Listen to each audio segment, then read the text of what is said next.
you can do other activities that you want afterward tonight. Thank you all for being here this week. Just want to do a couple things. We don't have any 25 or 50-year certificates to give out tonight, I don't think, or any Century Awards. We do have lots of people that serve on APS committees, too many, I think, to introduce, or as experts or whatever. But we have one board member, I think Roger Brody, the president of the library board, is here, correct? Oh, that's right. Oh, I guess we don't. Well, I wanted to introduce Roger. Okay. Next step then. In that case, now, we haven't lost Jim, have we? Okay. Well, the next thing on the agenda is to introduce our distinguished philatelist, and I was worried when I don't see him here. He was there just a minute ago because okay. I'm not sure when I first met Jim. I'm guessing it might have been at Stamp Show 95 in St. Louis, but regardless, it's been a long time. It could have been even before then. Incidentally, although you may not want it known, it's his birthday tonight as well. Happy birthday to you. Happy birthday to you. Happy birthday, dear Jim. Happy birthday to you.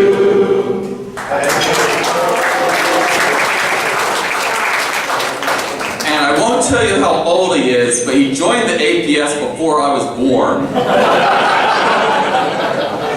In fact, he's older than 82. I even dug out his original membership application. He was proposed by Fred B. Thomas when Fred Thomas was president of the APS. That might give you a clue. Fred Thomas was president of the APS from 61 to 65. Just for your information, he listed his occupation assistant city editor, I think, for the newspaper in Berkeley, California. And I understand he was already writing a stamp column at that point in time, and that's part of the reason why Fred Thomas wanted him to join the APS.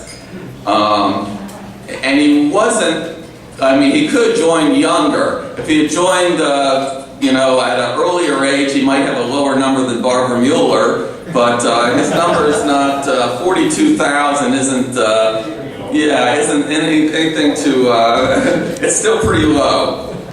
His application also said it was asked if you're willing to serve on an APS committee. And he wrote, not at present, later, yes. And he followed through. In fact, he's done many things, but he was APS dealer representative, I believe, following Irv Miller from 2003 to 2010, among other things. He's been a full-time stamp dealer for a number of years. In fact, A&D Stamps was established in 1956. And my guess is that he's probably the APS dealer member with, I'm guessing, maybe the second largest stock. I think Mystic Stamp Company probably has a larger stock. But, and certainly with the show stock. And in fact, his stock and the relatively limited number of seats has led some people to call what they call a Dempsey dash at the beginning of the show. And we had a fellow dealer who sent in a video clip to show you what the Dempsey dash is.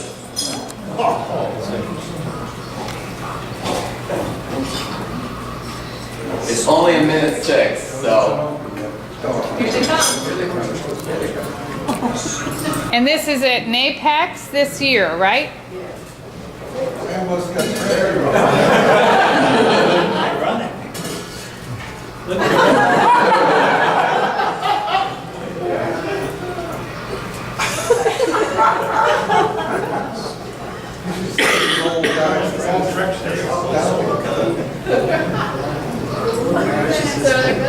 You're going past all the other dealers.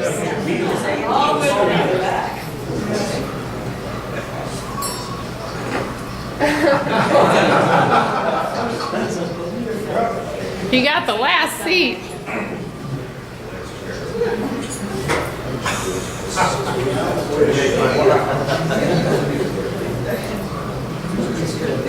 My understanding is that was a minute 6 at Napex for every seat to be taken at his booth.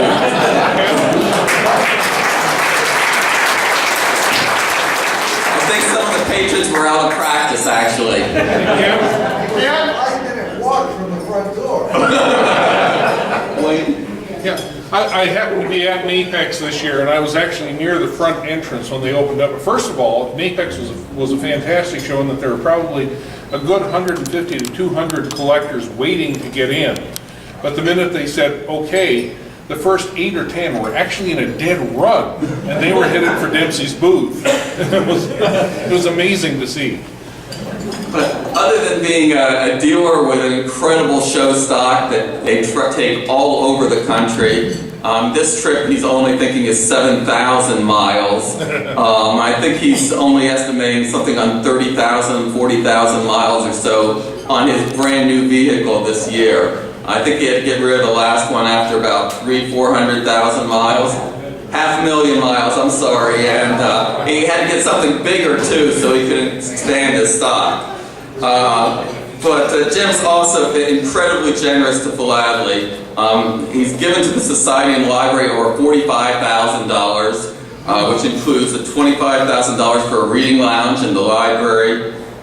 He made a matching commitment to try to inspire other dealers to support the APS. Agreed to match up to 10 dealers, giving $1,000 each. So match that. He sponsored a Young Philatelic Leader Fellowship.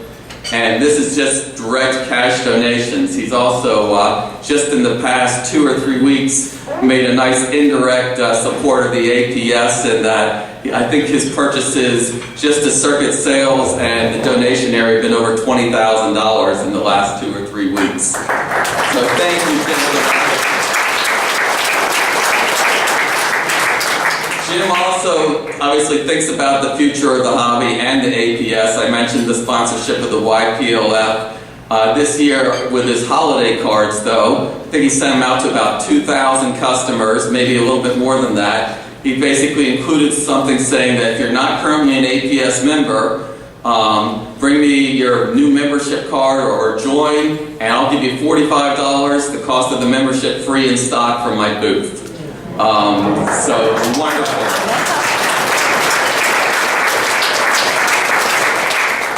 And he's also certainly not afraid to share knowledge. Many of you attended his elective at this summer seminar. Hopefully many of you enjoy his philatelic columns. And like I said, he's been writing at least since he's been an APS member, which is over 50 years, I'll tell you. So without further ado, please welcome Jim Dempsey.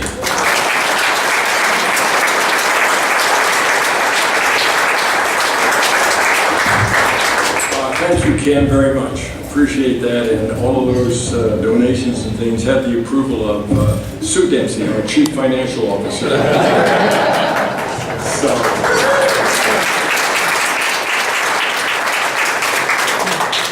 Hi, Anthony. I'm Jim Dempsey. I'm honored and humbled to be named Distinguished Philatelist of the Year. And when Gretchen called and told me about that, we both said, gee whiz, that's something. So the first thing is, I said, gee, if you're distinguished, you're going to have to wear a suit. And so you can't be distinguished without a suit on. So I said, okay. We packed it in the van. It's very carefully away from all the stock. And then when we got here, it kind of seemed like everybody was laid back, and I searched around and I didn't see too many people in suits. In fact, almost no one in suits. So I said, well, okay, I can tone it down a little bit. And after checking carefully, I decided I was going to go ahead with, this is a Hawaiian shirt, which is kind of a step up, but it's made in China. Anyway, and I also gave her a suit, and I said, hey, it's my birthday, I'll come with my birthday suit. She said, there's not enough smelling salts in all of Belafonte to take care of the people who would pass out in that horrible sight. But anyway, so a little bit of background. My wife, Sue, and I, we run around the country selling stamps. One time, guess we were doing 37 shows. We've been dwindling down a little bit as the stock will, because pretty soon you can't do a one-day show and move in 5,200 pounds of stock and move 5,200 pounds out, which takes about 3 hours. 3 hours setup and 3 hours breakdown. So anyway, and we share the driving. Sue has some trouble with early morning sun and late afternoon sun, so I drive about 2/3 of the time, and she drives 1/3 of the time. Now she says it's her eyes, but I know early in the game, I could see something was bothering her, and she finally said, you know, with you sitting next to me and working on stamps and stuff like that, it's like a hamster in those little wire cages. And she said, it's just always rustling back and forth. So I think defensively, she said, he's better than the driver, so he can't do anything but drive. So anyway, that's what. So now, just a real brief background on me. I was born June 19th, 1931. I was a Depression baby. My dad told me that. He said when the nurse brought me out of the nursery, they were depressed. So all was well, nothing to do with stamps until I was 7, and I went into the hospital in Providence Hospital in Oakland to have my tonsils out, and also my adenoids. I'm not sure what adenoids are, and I don't know, but I guess no problem. They're gone, and nothing I can do about it. My sister Barbara, who's still alive, and she's 92 now, and she finally, she felt a little sorry for me because I was kind of really uncomfortable, so she went downtown Berkeley, California, and went to the 05 and dime Woolworths and bought a little one of these little fold-out albums and a bag of golden galleon stamps, which that had to be it. And so I started collecting, and I was hooked, and it went from there, and I collected really basically most of my life. I had a short try of approvals when I was 11, and I mailed them to kids up and down the block, which after a while I wasn't doing too well, and I think probably the problem was we all got together on Saturday at Laddie McRae's house to trade stamps, so I'm mailing them, and then we're going down there. And so anyway, that was my short try with approvals. And so I went through high school, college, University, UC Berkeley, a degree in journalism, had a two-year all-paid vacation to Korea, courtesy of the government, and came back, went to work for Sacramento Bee for a short time, then went back to my old stamping grounds, the Berkeley Daily Gazette. Was there until about 1966. I was managing editor then, and not transferred, but left that job, went to Pacific Telephone. But backing up a little bit, about 1957, my first wife, who passed away in 1997, was unable to continue her job because of some small complications with the pregnancy, and so I had started, I got to get some extra money. I was making a gigantic $42 a week, so I said, we've got to get some extra. So anyway, I said, hey, stamps. So I started an approval business again, and I did that for like 5 years, and I finally sat down and how much am I making? I said, I'm making like 20 cents an hour. So I said, well, it's got to be better than this. Who's making money? The dealers are making money. We all know dealers make money. So I put ads in 4 different newspapers, and pretty soon I was getting collections in, and then I was wholesaling out as a best pocket dealer, and that went on. It was pretty successful because things were roaring up in the 70s. So it was worked out very well. And in 1970, I took the plunge, and was a full-time dealer from that time forward. And I would add that one of the secrets that most dealers like to tell you I think most dealers would really prefer buying than selling, because they're the first guys diving into the treasure, and that doesn't make sense. But they never tell you about the bad ones. I'm going to tell you about the bad ones I did, and I'll just be very brief. I remember looking at a collection of U.S. plate blocks, looked really nice, It's a little like the $5 Prexy.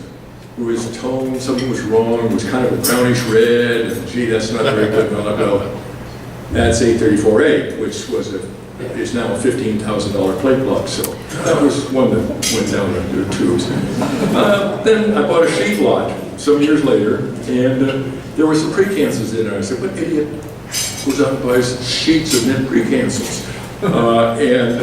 This happened to be and you'll probably get some groans in here, the 14-cent LaGuardia and the 16-cent early pile, an 18-cent Blackwell, 21-cent LaGuardia. And it was about 70 bucks I put into it. So that was fine. Some guy came by there and says, do you have any pre-cancel? Oh, yeah, I got pre-cancel. Yes. So he says, what do you want for him? And I said, well, how about double phase? But, okay. So I got $130 for it, so I'm home free. A couple of years later, Scott finally got on to pricing knit ones. And the sheets that I sold him were running a little over $20,000. So that's what you call a learning. And one thing I could say about dealers, I'm not trying to drag this out, one thing I'd say about dealers is you can read all you want, you can hear lectures, you can go to seminars, and all. Nothing learns better than to lose money. It's a brand right into your forehead. But of course I learned my lesson. So in 2012, I had a 207 used. That's a cat's 80 cents. But it had incredible margin, just gigantic. It looked like somebody had made it, but it was real and it was not doctored with. So I said, nobody's going to buy this. I put a price of $100 on it. Yeah. Guy came by, but it was in there about 2 months, and the guy came by and said, I'll buy it when I want it. And we went back and forth, so I finally sold it for $80. Okay, that's pretty good because that's hard to pay anything for the thing. And that was all I heard about it until about a year later, I opened up an auction catalog, and I still had a photo of the stamp. There was the stamp with an estimate of like $400 or something. How can that be? So anyway, I checked back on the results. It went for $1,100. So the learning process continues. Anyway, I'd like to talk about experiences with bourse chairmen, other dealers, collectors, and just a host of other in dealers' lives that somehow come and go and make a difference. One of my first bourses was in San Jose, and it was a newbie bourse chairman, and he didn't apparently know much about shows, but he thought he could, work up something with 15, 20 dealers, so he did. One thing he didn't realize is that the only entrance to the hall was up a dozen steps, and there was no other entrance. So the guys with the carts, I don't have to tell you how that went. But there was an overflow. He oversold it. So, and I was the one who came in late, so I got the oversold. We got the round tables. You want to imagine selling stamps at a round table? So anyway, that was, but then he didn't learn his lesson. Then he had one in Concord, which is across the bay. And he had it in a much larger room, and you could get, everything could be wheeled in. But I went in, and he had like picnic tables in there with these long, and he had them not that far apart. Between them. So it literally was at the point, if one person got up at the end, everybody had to get up and back down. I kid you not. And then also he had coin dealers there. And I'm a coin dealer. I just tell that to my close friends.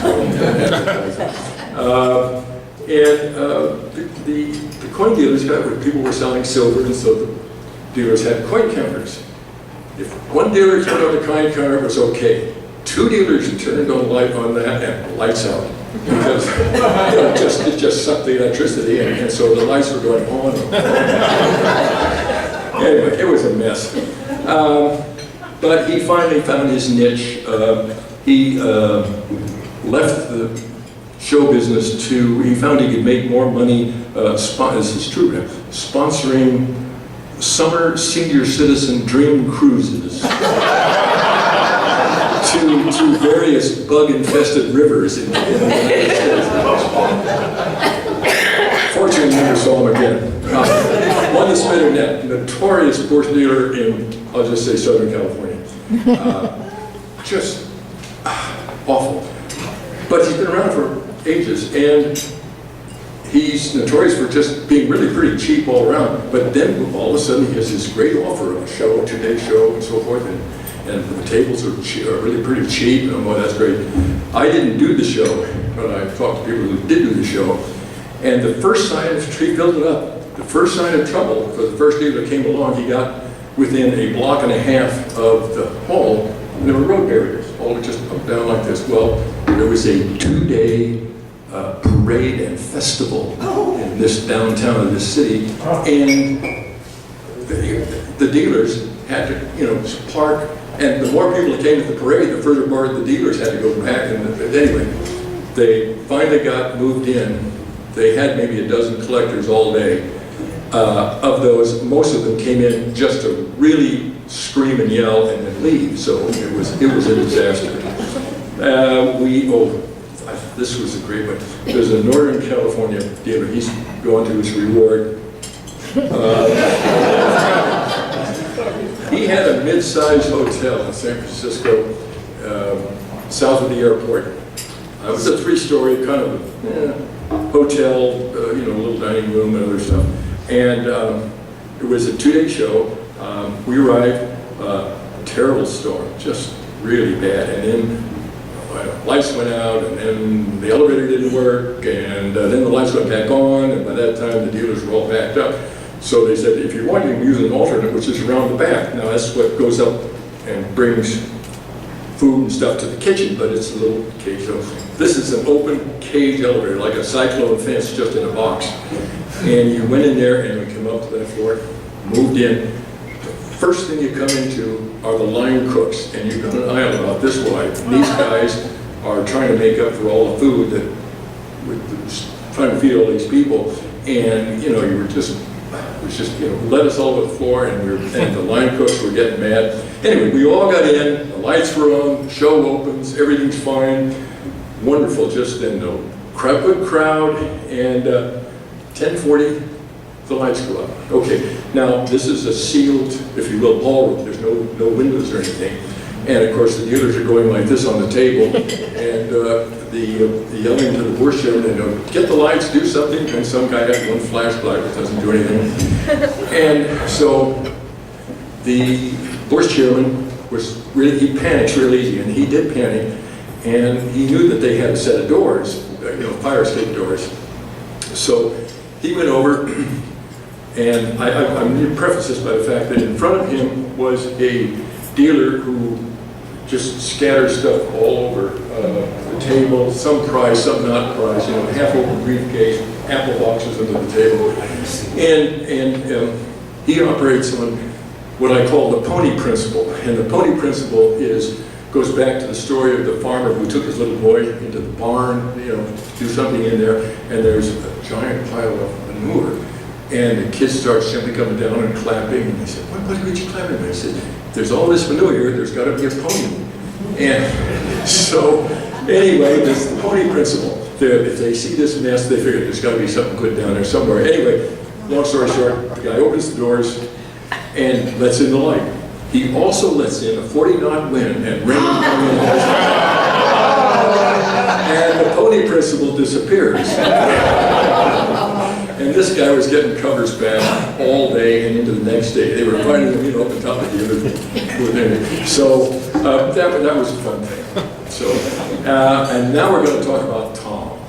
Tom's his real name. He's no longer with us. He had his best experience that I can to show you his thinking process was he had a good friend of his who was a customer. This was an ASDA show in San Francisco, and Tom was there. One of his customers comes by and says, Tom, I got this collection, and I don't like this part. I'm going to concentrate on the U.S. and this is some foreign stuff. So, see what you can do. said you'd sell it and take a commission. So Tom, there for the, it was a 3-day show. On the 3rd day, early morning, the guy comes by and Tom said, I'm sorry, I couldn't move this. I can't do anything with this, so just take it. So he said, okay. And then about 2:30 in the afternoon, his customer comes in and say, Tom, did you have any luck with the collection? And Tom's looking like this and said, but I gave, no, he didn't give it to me. Well, who'd you? He mistook some passerby, and the passerby said, pick it up and go. But the other one was better. Joe Savarese was there. He was the executive director for many years. And Joe,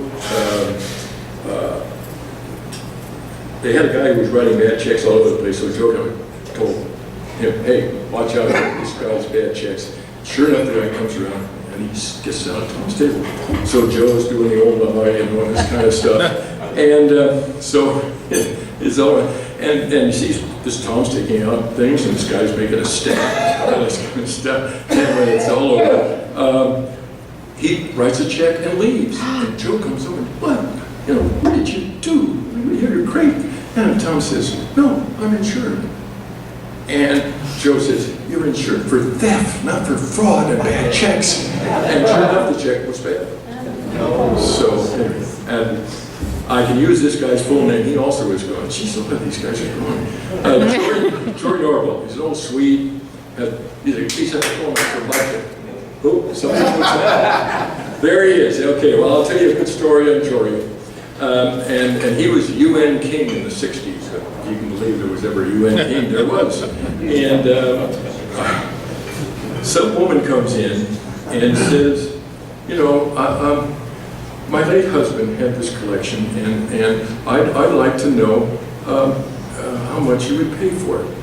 And so Troy, up with a frown, and these jowls are going back and forth as he's flipping through it. And he said, this is just junk. Hands it back to her. And the woman burst into tears. It was my late husband, and he worked all his life. He loved this collection. And that took Jory back a little bit, but then he regained his composure and said, it's still junk. So much for compassion. We have a few crazies. There's a guy in San Francisco to this day. A couple of years ago, we sent letters to all the dealers in the Bay Area saying we were trying to squeeze him out and that he was restraining trade, he was going to get his attorney, and he was, but what he does, and this is true, if there anybody in San Francisco has been there, it's out in Terraville, he lives above the shop, and he says if the door is always locked, it's never unlocked, but there's a doorbell, and they ring the doorbell, and he comes out the top window. And there's a discussion. What do you want? What are you looking for? He will only unlock the doors, if the customer promises to spend at least $50. So he loses most of his customers. So, and collectors, God bless them, and I'm taking up too much time here. Some of the worst experiences we had with collectors, and God bless them, everybody's different, and the worst experience we ever had was a gentleman came to our table in Sandytown 4 years ago, and he had a list, and he started on the list, and he went A, B, C, D, and even at that time we had 300 some boxes. We were just pulling lots and lots of boxes, and it went on, and we're waiting for Z to come up because that's going to be it. Then he pulls up another list, and we start with A again. So we did. Anyway, he was there from 10 o'clock in the morning till 5:40 at night. He spent $8.70.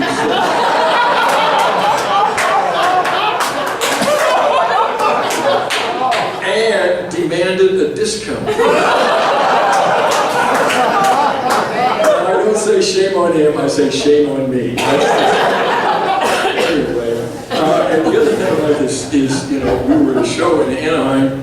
It was a big show, the area here in Anaheim, next to Disneyland, and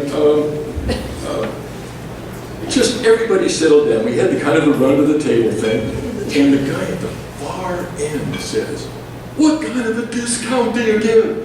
It's the last thing that it's just like lighting a match in a 3-story building filled with gas. Everybody then says, "Oh, discount, yeah, discount." What I said was, for the few times in my life, I thought, quickly, I said, when you get to $1,000, we'll talk. So that everybody calmed down. Oh, and the other one is, do you charge tax? And, you know, I don't think I ever said this, but I kept saying to Sue, what I want to say someday is, you know, my wife and I were just talking about that the other day, and we said, gee, we'd really rather pay a $5,000 fine and 30 days in jail than to charge you tax. Well, nincompoop, of course we charge tax. No, you know, and I like Kirk Wolford, Kirk's covers out of California. He has a sign, we do not charge tax, we collect it. So that was neat. And so, oh, another one. Do you fly to shows? Well, we used to fly to shows, but we got so damn sick and tired of going to the airport 3 weeks ahead of time to check all of our stuff. So that, but you know, I guess people just don't think. And let's see. Charlie Petzel, again, going to his reward. And I'm trying to make this quick. He had a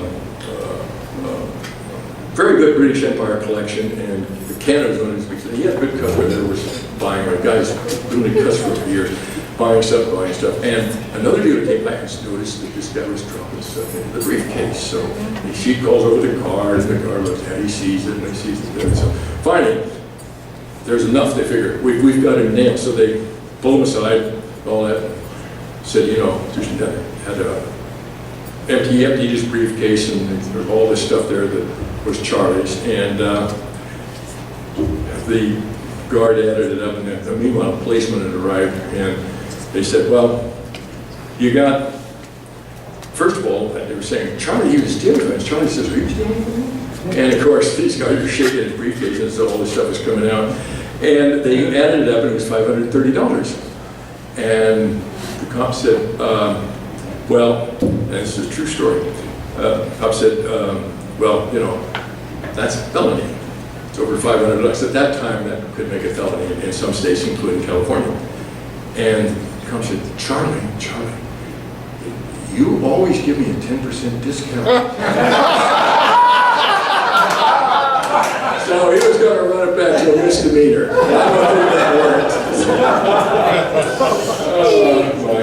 And the names of countries, they just slaughtered.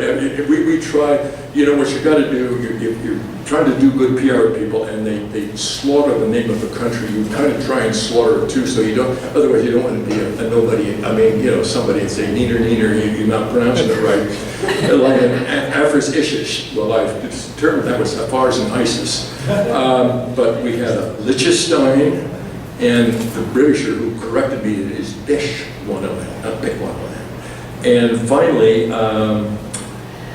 let's see. Oh, I had one of my first personal favorites was Martini Cube.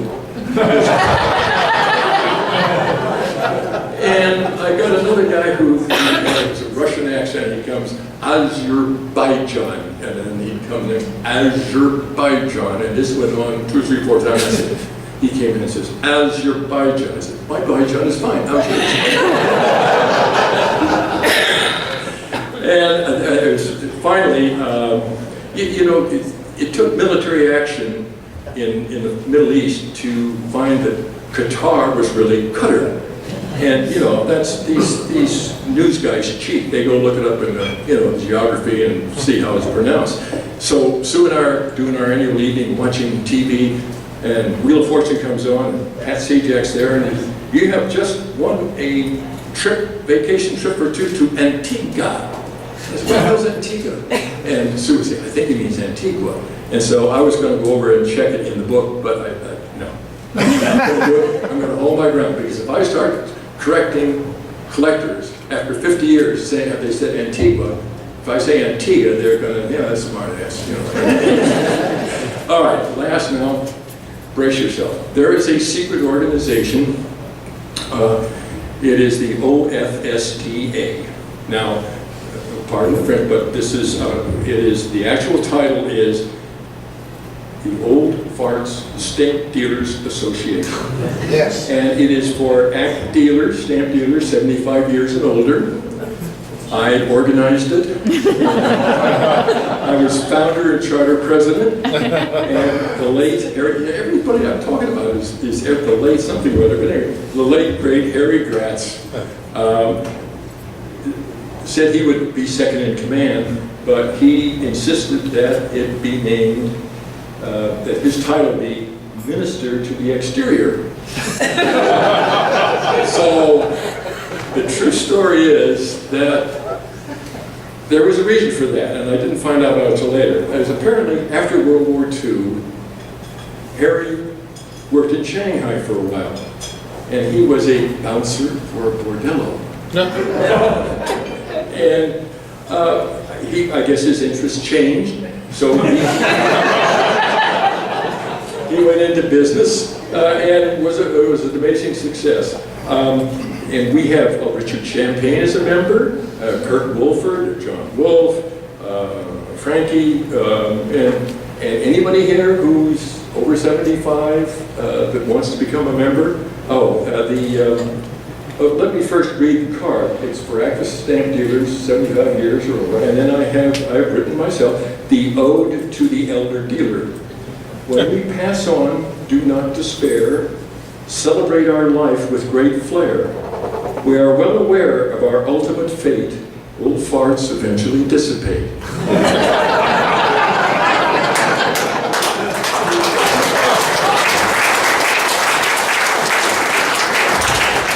Elsie Wolford, Kirk's wife, said, can I be a member? I said, sure. She says, well, can we maybe have our own, some auxiliary or something? And I said, how about flying fortresses? And she decided she would just go with the voice.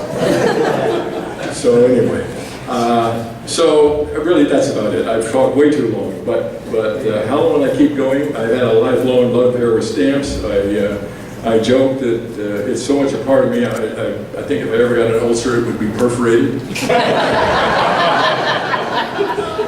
And for those of you who are among the 2,000 customers we send a Christmas card to, and our annual show schedule, they will tell you that you will remember that the words in boldface at the bottom of the schedule, which I send out each year, is very specific.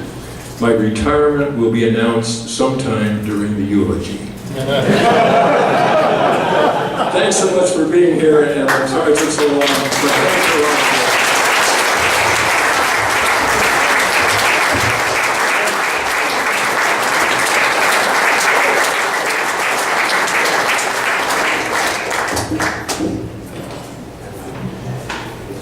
More stamps. Perhaps something to put your stamps in. But Oh, Jim and Sue also. American Philatelic Society Distinguished Philatelist Award 2014 Summer Seminar. Thank you, Jim.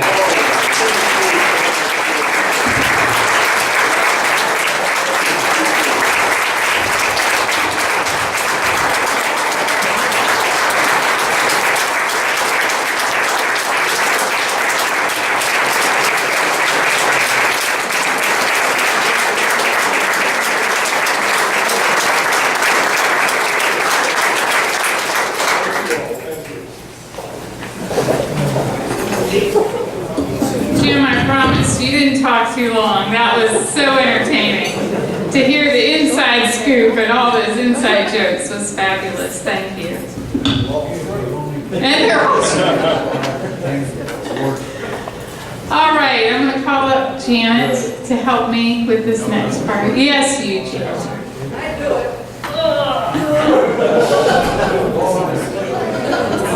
We'd like to recognize our instructors who, without them, summer seminar would be nothing. I mean, that's the meat of what we come together for. So you all instructors are wonderful, and we so thank you and are so grateful for what you do. Not just to be here and spend the time talking hour after hour and spend the energy sharing what you know, but all the preparation that you have to go through. And me as an educator, I understand that probably more than anyone. So thank you to the instructors, and we have a little gift for you and a certificate, and when we call your name, we'd like you to come up.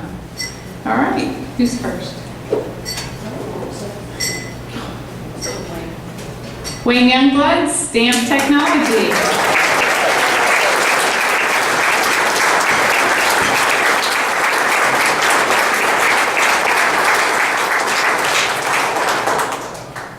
Wayne had 13 students, I believe, this year, and this is Wayne's 23rd year at Summer Seminar. 24.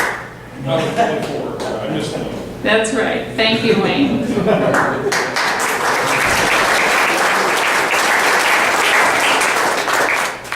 Next, we'd like to thank Gary Hendren for teaching pre-cancels this year.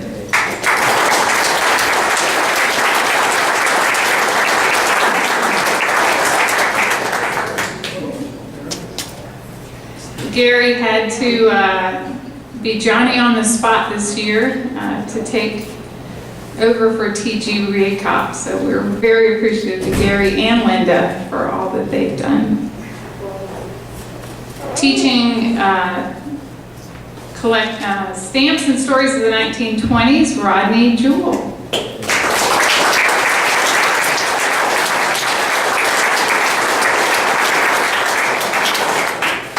This is definitely a passion of Rodney's. He has shared some of this course in a slide program that we've converted to DVD and will soon make available on the APS website.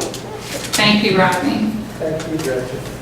And Rodney's also taught other courses at Summer Seminar, so it's great to have him back. Fred Bauman taught Collecting Canada. Thank you, Fred.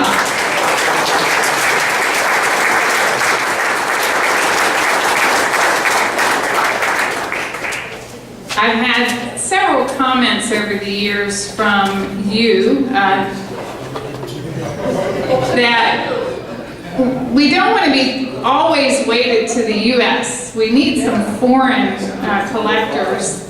So we need to appeal to foreign collectors and educate you as well. So I appreciate those instructors that have been able to bring us something of foreign philately. Ron Lesher teaching collecting revenues, their stamps and stories.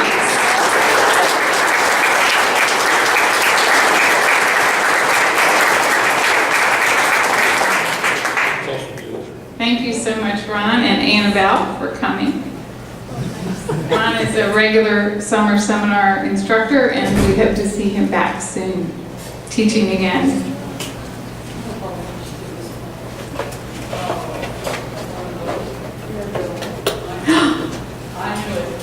Bill Weiss, one of the fundamentals of expertising instructors. Thank you, Bill.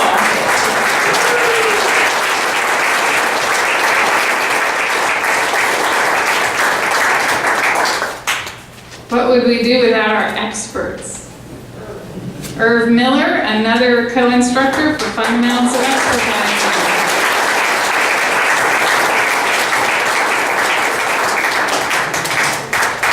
And this was Irv's, what number, Summer? 20th in a row.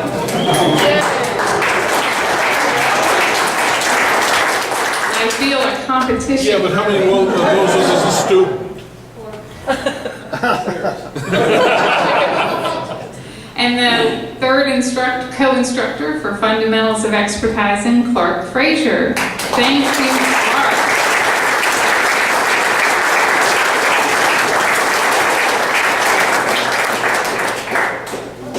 Clark fortunately comes from not so far away now that he's moved to Massachusetts, but he was out west.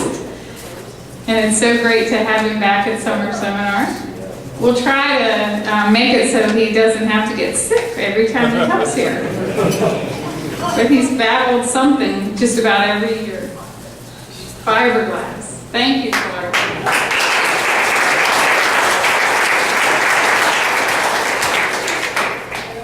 a very popular course at summer seminar is the Washington Franklin Issues. So Dennis Gilson, thank you for teaching us.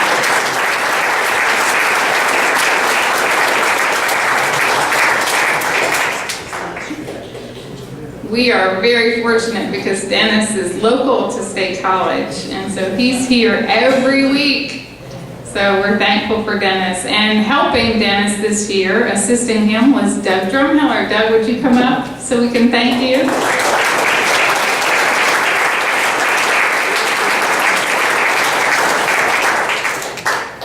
Doug has assisted Dennis before on the road course in Washington, D.C. And Doug and Dennis are working together to provide an internet-based Washington Franklin course, believe it or not. So hopefully that will be available soon, because the two most asked for courses through Stamp Campus, believe it or not, are Washington Franklin and the British Masons. So I'm thrilled that the APS Education Department, through their work, is going to be able to offer something that members have been clamoring for. Hopefully, yes, we'll make it happen. So we are missing Mercer Bristow, who is active in the local theater, so he's doing rehearsals tonight, couldn't be with us. Oh, that's right, tonight's opening night, so if you want more information about that and you want to go see him, the next performance is Saturday, so we'll tell you where you can go to see that. Ken Lawrence and Dave Crotty teaching the effects of World War II on airmail operations. So anyway, thank you so much, summer seminar instructors this year.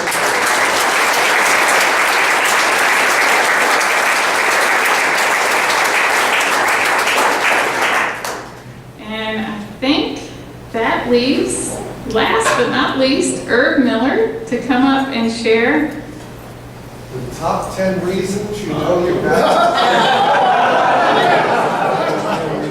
Before I do that, I don't know if Clark wants to say anything, but Clark was working on our PowerPoint presentation and was feeling some chest pains and stuff, ended up in the hospital getting a stent put in.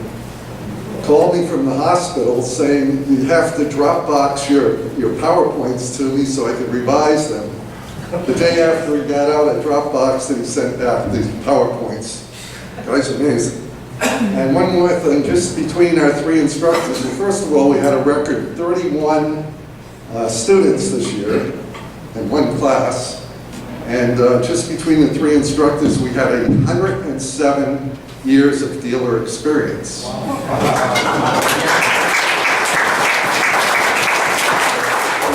said that was one more year than Jim. And I do want to say that I feel very old this year, thanks to the Youth Fellowship, who lowered our median age to like 20 years, so now I'm not one of the young guys, I'm the old fart. Here's the top 10 reasons you know you're back at summer seminar. I have a great hater. You find that the car in front of you with its blinker on for the last 50 miles pulls into the parking lot in front of you. Number 9, you get to see all the smiling faces of the staff trying to help you again. So thank you, staff.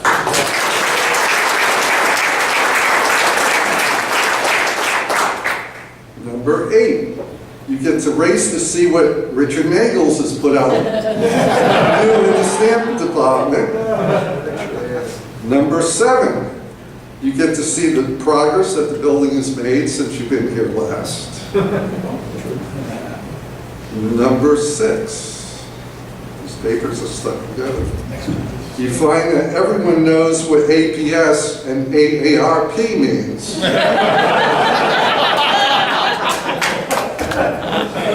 Number 5, this is every year, but it's getting better. There's lines at the men's room, but not the women's room. Number 4, you get to wear Hawaiian shirts that have been sitting in your closet for a year because my wife won't let me wear them at home. Number 3, you get to meet the collector who outbid you on eBay. Number 2, with Facebook, you find out what happens in Belfort, don't stay in Belfort. And number 1, top reason, you know you're back at summer seminar, you have to put up with my stupid jokes. So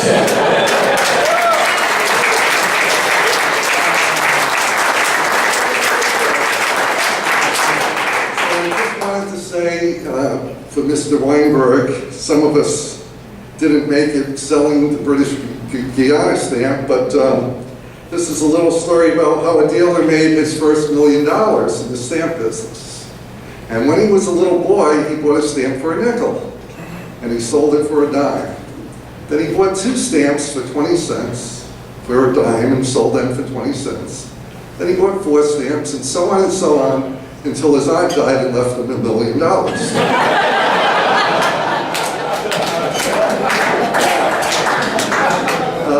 Normally, I do this on Friday mornings at the breakfast, but a lot of you leave. You have to head back to your homes or whatever the reason. So we have the hats that we are going to pass around and take up a collection. And I think this will go to the Mighty Bill program so that we could use it for whatever you see fit, but we can see some improvements. We once took it up for a urinal in the men's room, but then found out that zoning will not allow us to put another urinal in. But if we collect for the Mighty Bill campaign, it'll go to whatever they feel is necessary. So if you, Mighty Buck, Bill, Mr. Bill. So we're going to pass the hat. And we'll count it up before you leave, hopefully, and let you know how we did. How about some new chairs for upstairs? That would be fantastic. Yeah, we'd be open to your suggestions. Would be happy with suggestions. Anybody that wants new chairs, we should have done it. Yeah, we'll take IOUs, we'll take checks, we'll take whatever you want to do. You accept full-face postage? I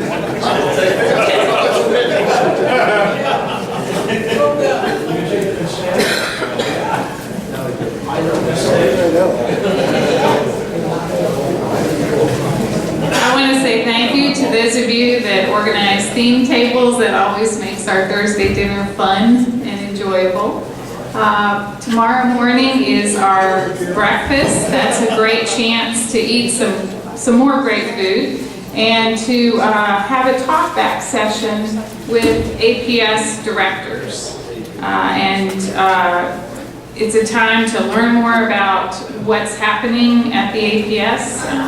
If you have questions about services, especially suggestions of how we can improve our services, what we're doing at summer seminar, that maybe is something we can improve at summer seminar as well.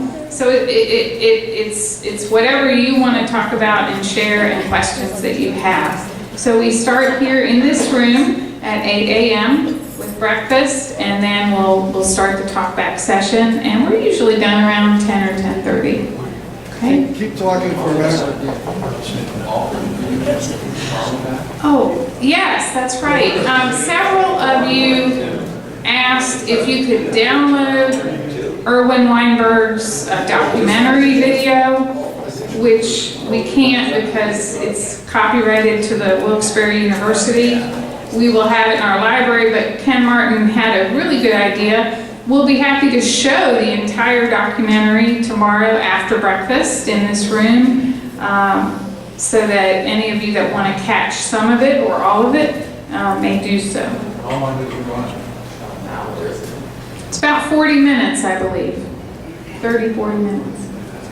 But the first part of it is his early, how he got into the hobby and into dealing. And there's some interesting history about Nassau Street in New York and so forth. So, all right. Anything else? Thank you all so much for being here. Have a great evening. Hope we see you tomorrow morning and especially next year.